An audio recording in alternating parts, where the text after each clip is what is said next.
thank you, Nam, for taking your time here at the EES Innovation Hub and the Smarter E conference, talking about the innovation that STABL offers. And before we jump into today's topic, let's have a quick discussion on how you found into the field of batteries. Simon, thanks for the invitation. I'm looking forward to our talk now. How did I come to the battery field?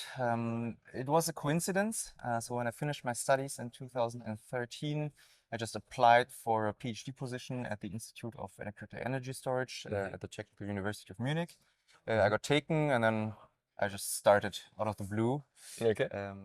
That's also the first time I got in touch with Second Life, to be honest. And when I came in touch with that topic, I immediately fell in love with it.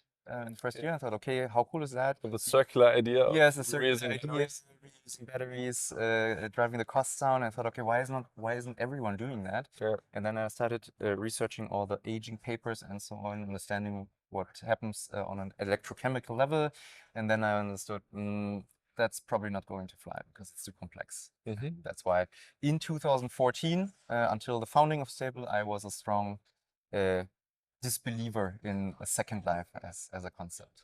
Okay, interesting. But then your belief at some point changed. You founded STABL. Yeah. STABL.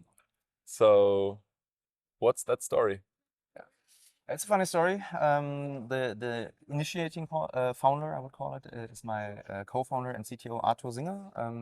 He did his PhD at the Federal University of Armed Forces, where he was researching and developing a modular multi-level converter for battery storage.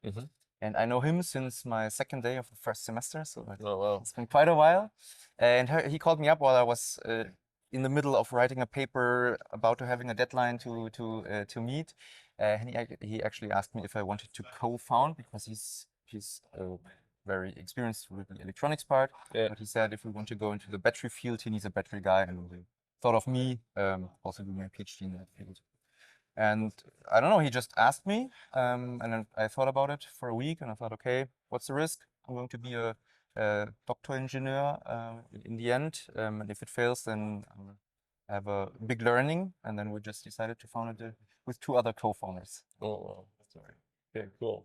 And maybe to outline this up front, the innovation that STABL offers, I think one buzzword is multi-level inverters and very intelligent battery management systems in that regard.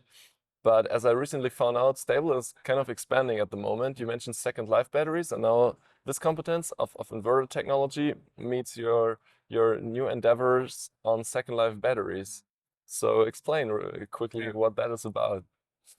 So the story is that we started as a company with the target and the intent to sell our battery inverters or battery control system, how we call it, to storage manufacturers. Which is also what we did in the end. We have a few customers who take our technology and place it into their battery storage and use it. So that's what's happening. But we also got a lot of inbound interest on the entire battery storage. And we, as entrepreneurs, thought, okay, why not also, take that opportunity to expand and also build our full storage system, because we also, in the cooperation with our partners, understood and learned how to do that properly. And then we said, okay, let's step up the game, also go into the full storage field and increase our revenue, grow the team, get more investors, and so on and so forth. And that's how, in the end, we went into that. And I think it comes at a critical point in time where the economy is shaking a little bit, and the OEMs, as you also mentioned prior in our discussion, are not taking up all the batteries for their cars. So there's a supply of batteries that can be used for stationary applications, and you have the competence already to assemble, so to build systems and to control them. So yeah, I understand that move from an entrepreneurial point of view. And what is the time frame, to just be a little bit more concrete? You're rolling out the solutions. Where are you right now, and how are you going to expand? So for our battery storage, we are in the commercialization phase, meaning the product is ready. We've also rolled out the product already and installed at customer sites already. So we have currently a 2-digit megawatt hour capacity in operation commercially. We're going to double that by the end of this year. Okay. So that looks very promising from the business point of view. And now when you asked about the roadmap and the timeline, I guess it's more interesting to look at the future projects or products that we're going to launch. So we just announced recently, I think a couple of weeks ago, our cooperation with Nuvina, the largest bus operator in the Nordics. They have around 1,000 electric buses, and now they face a problem, and probably other electrified bus operators as well, that the batteries age. We know that Sure. they degrade, they lose capacity, and at some point of time, these buses can't meet the requirements for the route planning anymore. Now, what Nuvina is doing is that they don't want to just recycle the entire bus, but they're just going to take out the batteries, the old ones, and replace them with new ones from the manufacturer. And now it's the question is, what do you do with the old batteries? And that's where they phoned us and said, okay, look, this is a very good solution where we can take the battery pack, take out the modules, just plug them into a rack or shelf construction connected with our electronics, and just use the batteries as they are after we have an initial safety check, because our modular multi-level inverter can handle batteries with different capacities.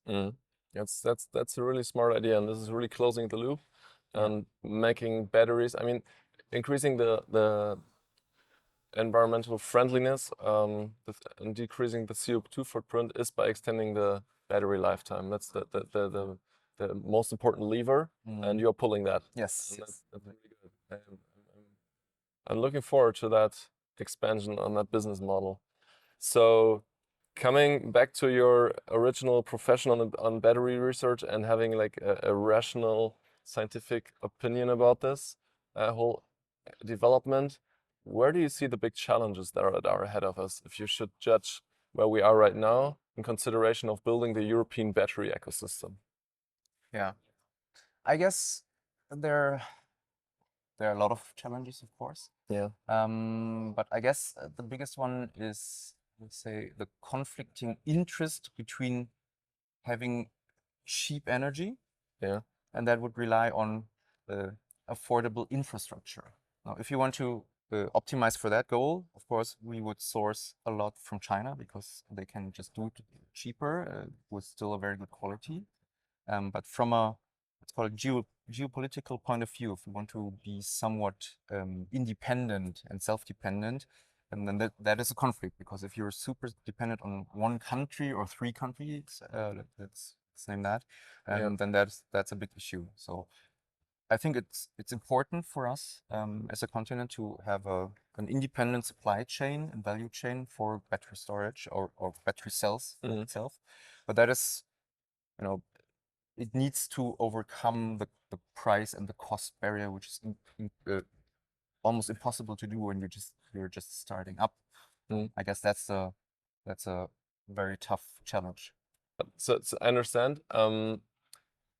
Do you see potential that is there, that is potentially even unique about the European battery ecosystem, where you say, yeah, we are building up a new industry, and because we are building up a new industry, maybe there is potential that we can leverage that even, I mean, this word leapfrogging is maybe a little bit taken too far, but where we really can make big steps on getting the chase on the leaders that are dominating the market at the moment. Yeah. I think we had the discussion earlier. We have the knowledge. So Europe is still really, really strong on the research and development part, on the innovation part. And I believe, as you said, the main key to bring everything together is to actually have the platform and connect the players. Because I believe if you look at the single solutions that we have, all the innovations here, they're really good, but by themselves, it doesn't fly. You need to combine them. So let's take us as an example. As I said, we can handle batteries that have different capacities, and there's no significant drawback or any drawback for the customer. If we look at the case of Northvolt, for example, they went bankrupt, unfortunately, while they were the rising star and the big hope for the European battery supply chain. What happened in the end is, besides the financial challenges, also that they couldn't have a sufficient yield rate. They had to scrap, I don't know, in the beginning, 70% of their production. It was really high, yes. It was really high, and then they managed to put it down to 30%, which is still high. I mean, if you compare it to the mature gigafactories, we're in between 5 to maybe 15%, which would be a very bad one.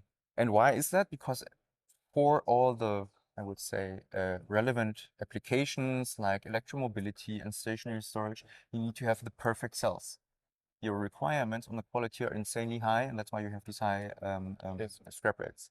And if you think further, okay, if you use an inverter that can actually use imperfect batteries, I mean, we can show that with Second Life even.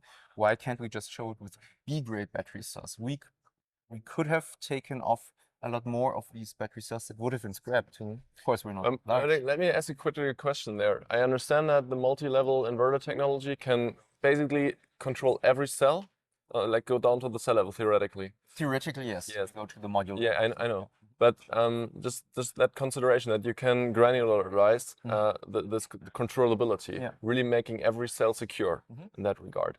But there's a reason why you're on module level, because of course it has also to be economical. Yes.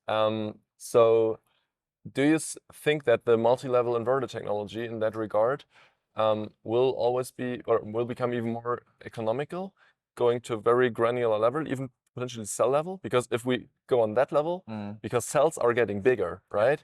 I think then we have solved the puzzle completely. That's my critical question to you right now. Oh, well, that's a very good question. So with a let's call it economical framework today, we are convinced that the module level is the right one for us. And if we look at the entire battery storage with modular multi-level converters, that should be the right size. But if we consider that the cells are also getting bigger, it might be interesting to consider smaller steps, actually, smaller converters. It's an interesting question. I haven't thought about that. Right. Well, maybe we touch up on this. Yeah. Cool. So let me ask the final question that I also ask to every leader that is in the podcast, and that is your call to action. If you have one wish, one advice to our industry to get further, to build the European battery ecosystem, what would it be? I would call all the players in the market to, of course, you have to look at the short-term cost level, but I would call to look for the medium and long-term perspective on business decisions. Because today, what I see, it's all about costs. It's all about how do we optimize for the next quarter or the next year. But you need to take strategic decisions that will leapfrog us in the next 3 to 5 years. I think that's an important thinking that I would suggest. All right. And you are convinced that we will find a route on getting there? I'm not convinced, but there's a high chance. All right. I'm optimistic, yes. That's a transparent and honest answer. It's good. I mean, it's a serious situation that we are in, and that's also the reason why I started with the battery expedition, because I think we don't have really a technology problem per se. You mentioned also the competence that is out there, but we really have to get our competence on track. And that means connecting the competences, building a strong network that allows us to build this ecosystem. So, thank you for the conversation, and I'm looking forward to meet you. Yeah, all right, so do I. Thank you.